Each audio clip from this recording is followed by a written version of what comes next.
Peggy 18. Homefront multiplayer is large-scale warfare. Complete and total bedlam. Epic vehicular warfare. Fast-paced, exciting, and fun. Homefront multiplayer takes place during the occupation wars.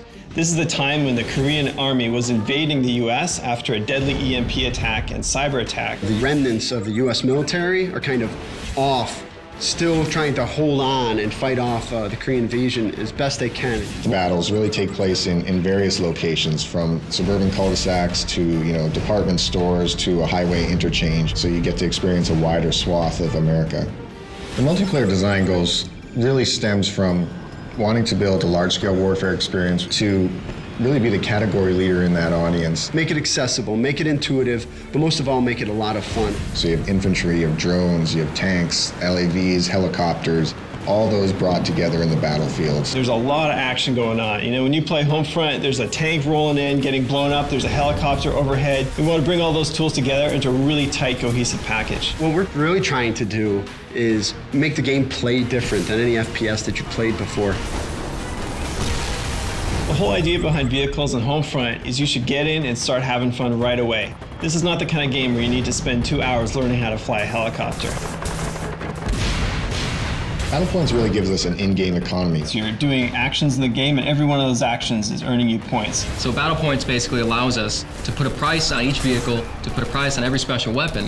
Rather than just saying like, oh great, you captured that objective, here's some experience, we're saying, hey, you captured that objective, that's great, now here's a tank. You can buy everything from tanks, helicopters, to drones, to additional ammo for your RPG. The idea with Battlepoints is buy what you want when you want it.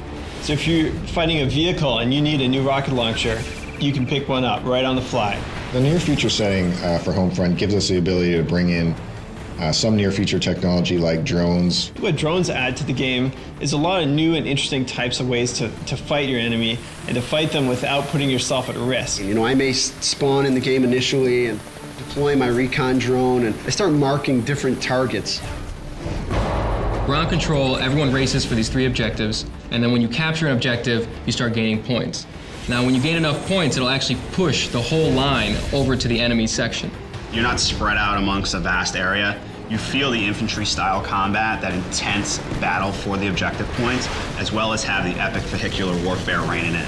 Ground control is different from other objective-based game modes because you get to fight over new spaces. The objectives will move to different locations, and you'll have to use new strategies when you get to those areas. So in essence, you're not just playing on the same map for 12 to 15 minutes, you're playing on 2 or 3 different maps, because all the gameplay is localized around those objective points. And as players start earning points, you're going to start seeing some tanks on the field, some helicopters. The battlefield evolves in a way that you see something different every minute that you're playing.